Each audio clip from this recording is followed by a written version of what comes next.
윤석열 대통령이 오늘 상하원 합동연설에서 강력한 한미동맹을 강조하며 자유의 나침반 역할을 할 것이라고 밝혔습니다.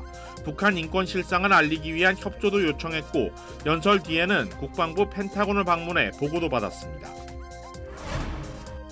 한국 전문직이 미국에서 일자리를 구하기 쉽도록 한국인 전용 전문직 취업 비자를 만드는 법안이 의회에서 발의됐습니다. 지난 화요일 한인들이 많이 거주하는 LA 파크라브레아 아파트 인근 행콕팍 초등학교 앞에서 발생한 교통사고 사망자의 신원이 공개됐습니다. LA 하일랜드 파크 인근에서 도끼를 휘두르는 노숙자 때문에 주민들이 불안에 떨고 있습니다. 경찰복을 입고 권총을 소지한 채 가짜 경찰 행세를 하며 돌아다닌 남성이 붙잡혔습니다.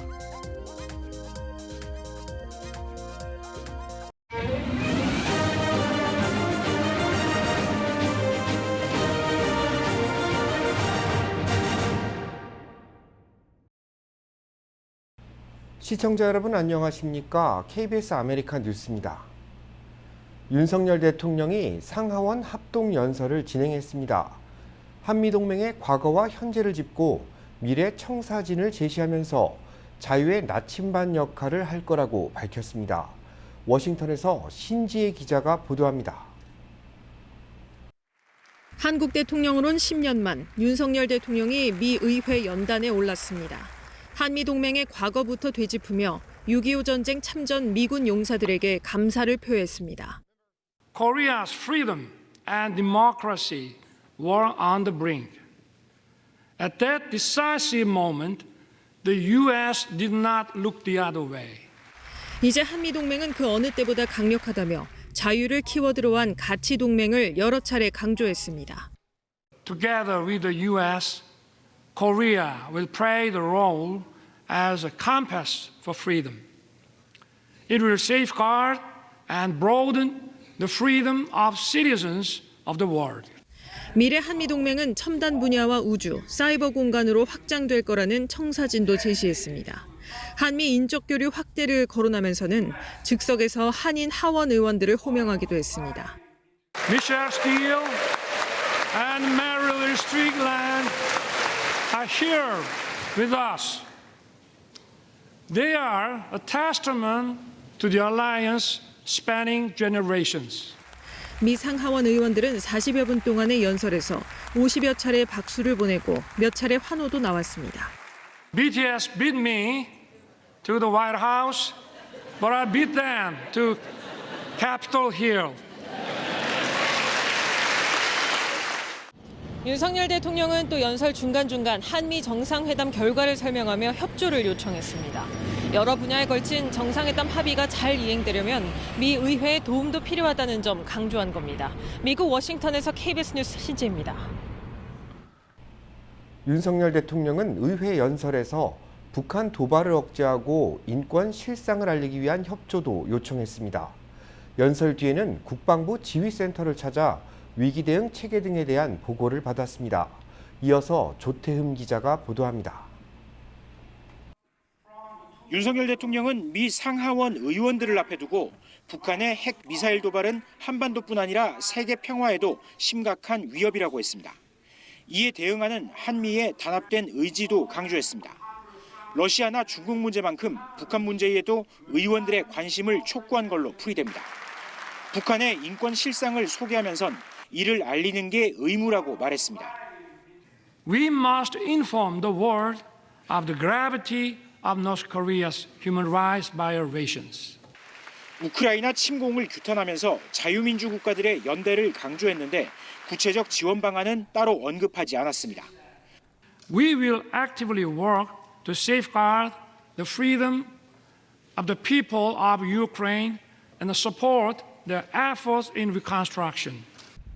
윤 대통령은 이후 미 국방부 국가군사지휘센터를 찾아 감시체계와 위기대응체계에 대한 보고를 받았습니다. 미군의 각종 첨단 기술 연구를 주도하는 미 국방고등연구계획국도 외국 대통령으론 처음으로 방문해 과학기술 협력 방안을 논의했습니다. 확장 억제 강화 등 한미 정상회담 후속 조치의 하나라고 대통령실 관계자는 설명했습니다.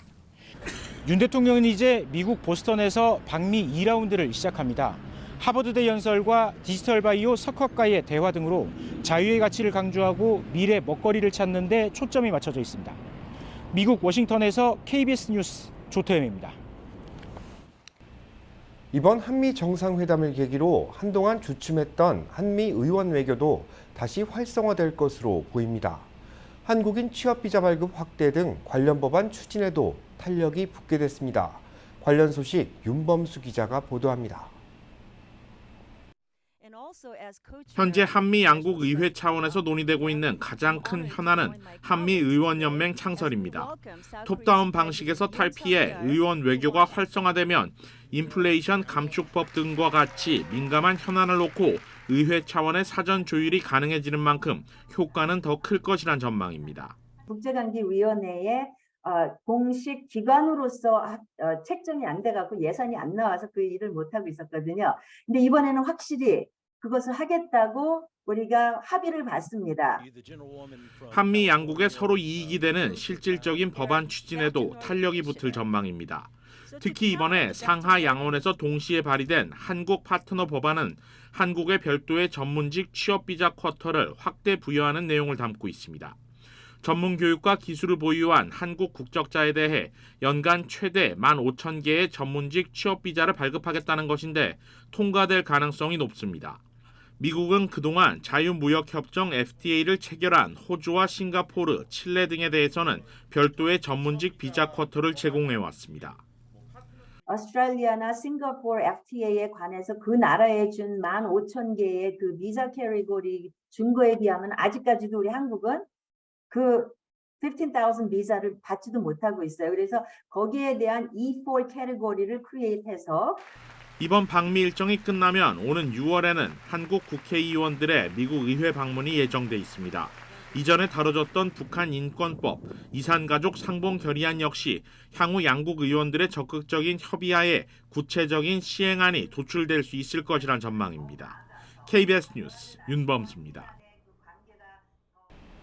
1분기 경제가 연율로 1.1% 성장한 것으로 집계됐습니다.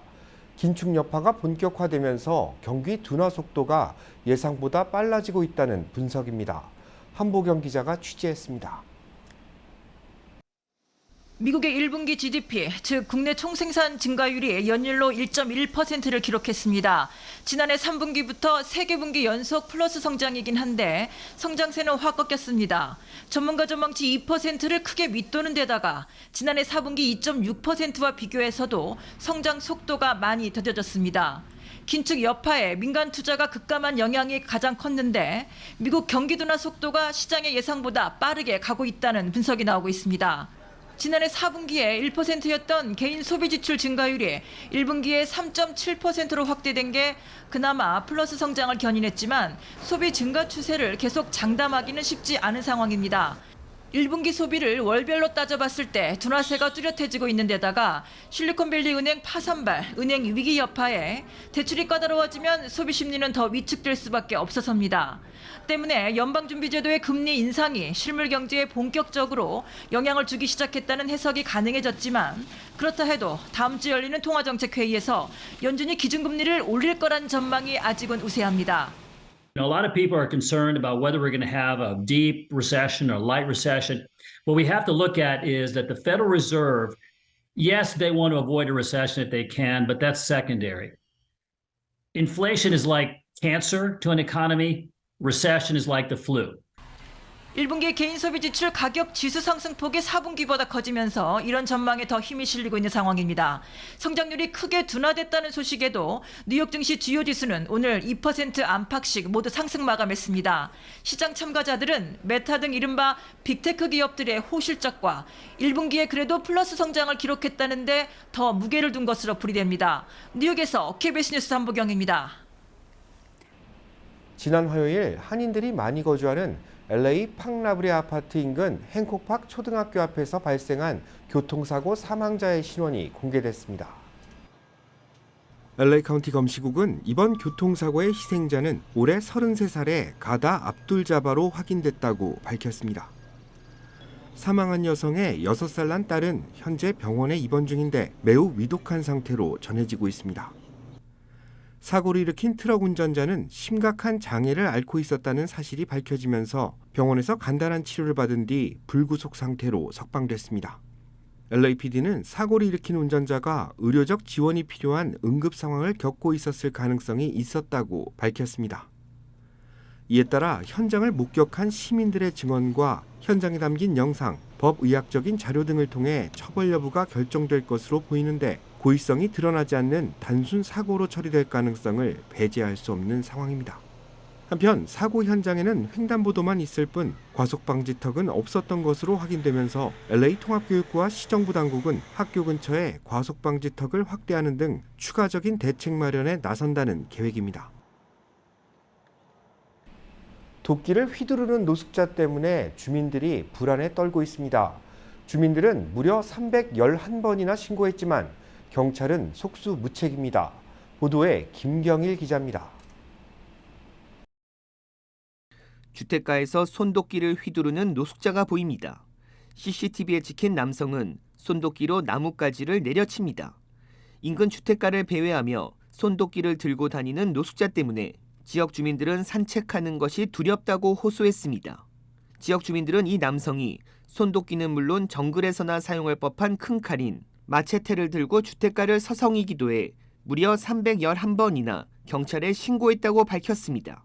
그러나 경찰은 노숙자가 주민들에게 직접적으로 해를 끼치지 않았기 때문에 아무 조치도 취할 수 없다고 말했습니다.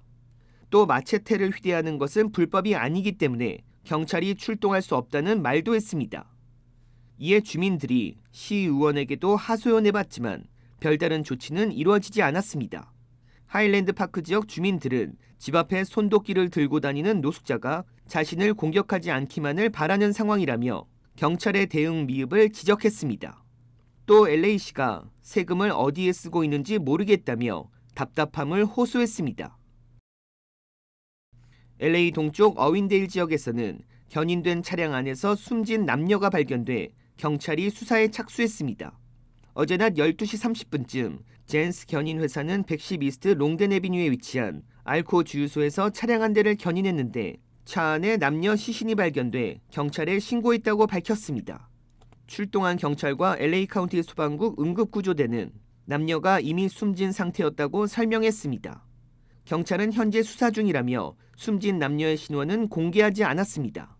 KBS 뉴스 김경일입니다.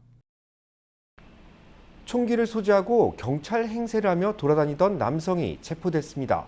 박시몬 기자가 보도합니다. 여러 명의 연방 경찰들이 트럭 한 대를 세운 후 한 남성의 체포를 시도하고 있습니다. Keep your hands up. Follow my command. Step out slowly. Keeping your hand up. Close your door and walk towards me. If you reach for that gun, you will be shot. 연방 경찰이 체포하고 있는 남성은 리코 듀크스로 듀크스는 데이팅 앱에서 경찰 행세를 하다 앱 이용자의 신고로 덜미가 잡혔습니다.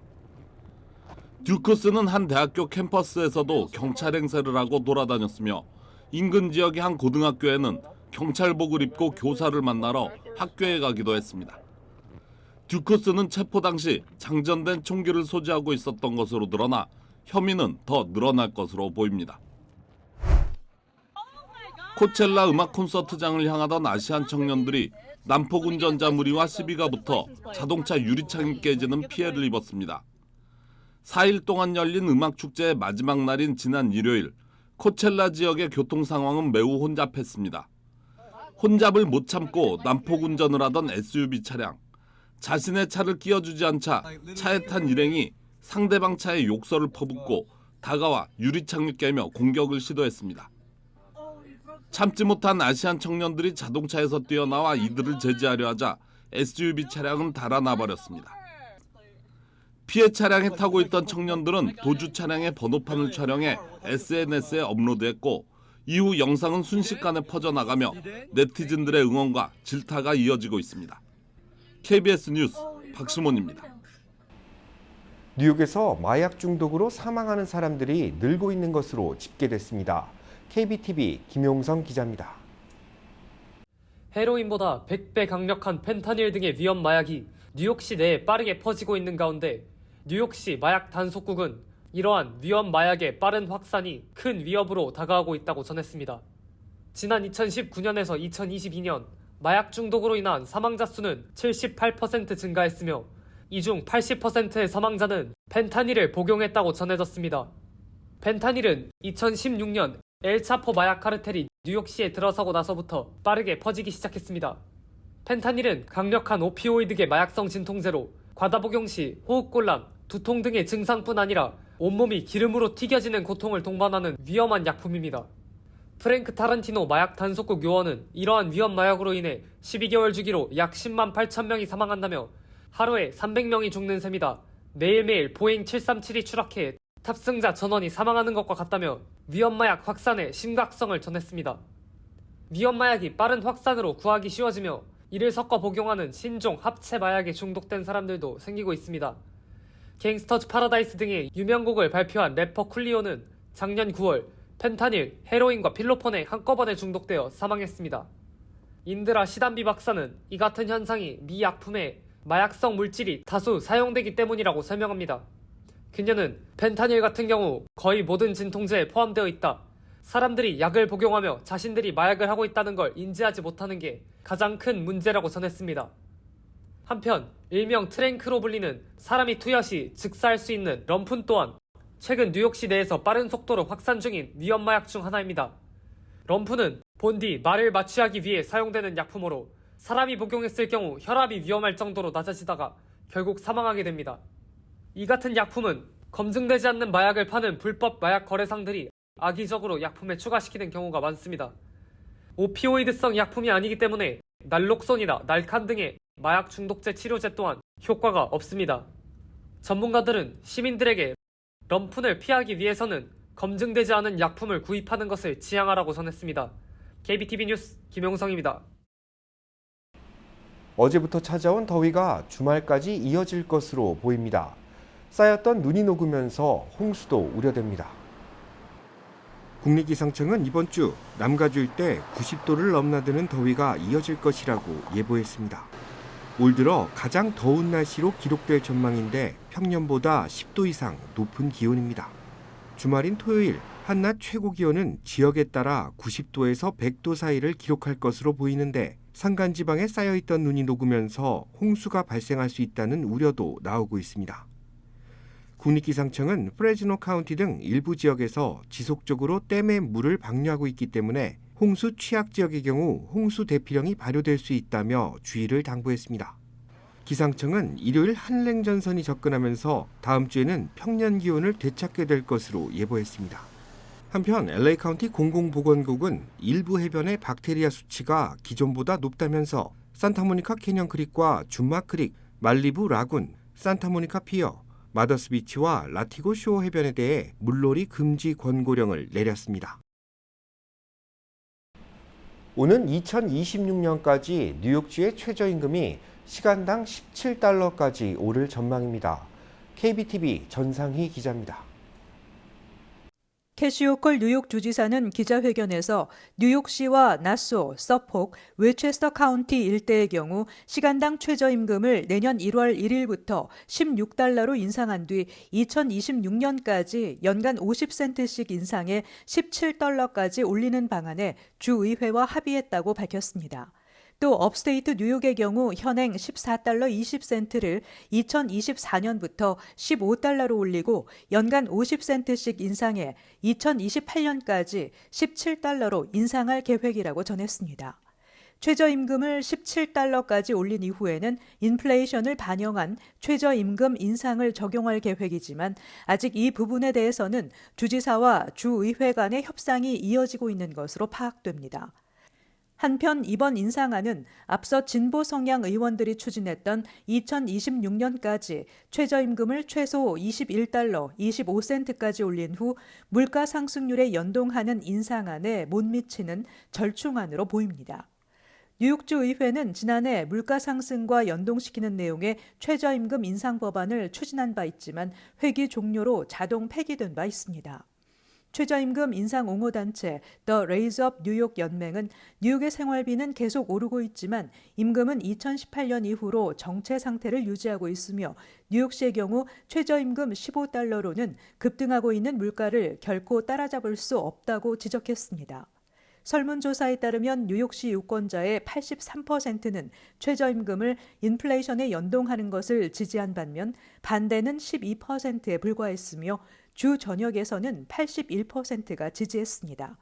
KBTV 뉴스 전상입니다. 어제 샌버나디노에서 산불이 발생했습니다. 진화에는 수일이 걸릴 것으로 보입니다. 샌버나디노 카운티 소방당국은 어제 오전 라이틀 크릭에서 발생한 산불로 지금까지 200에이커가 전소됐다고 밝혔습니다. 뜨겁고 건조한 날씨로 진화에 큰 어려움을 겪고 있는데 진화율은 5%대에 머물고 있습니다. 소방당국은 정확한 화재 원인을 조사 중에 있다고 밝혔습니다. 하지만 주거지에서 멀리 떨어진 국유림 지대에서 발생했기 때문에 자연 발화 가능성에 무게가 실리고 있습니다. 소방당국은 지금까지 보고된 인명이나 재산 피해는 없다고 밝혔습니다. 쿠쿠전자가 마더스데이를 맞아 특별 판매 행사를 진행한다고 밝혔습니다. 쿠쿠전자는 오늘부터 다음 달 14일까지 마더스데이 특별 판매 행사를 진행한다고 밝혔습니다. 이번 행사는 전국 쿠쿠 매장에서 실시됩니다. 지난 2월 문을 연 LA 직영점에서는 밥솥 등 주력 상품은 물론 안마의자와 공기청정기, 정수기를 체험한 뒤 구매나 계약이 가능합니다. 쿠쿠전자는 마더스데이를 앞두고 제품 구매나 임대 계약 시 다양한 혜택과 각종 선물이 제공된다고 밝혔습니다.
KBS 아메리카 뉴스 마칩니다. 시청해 주셔서 고맙습니다.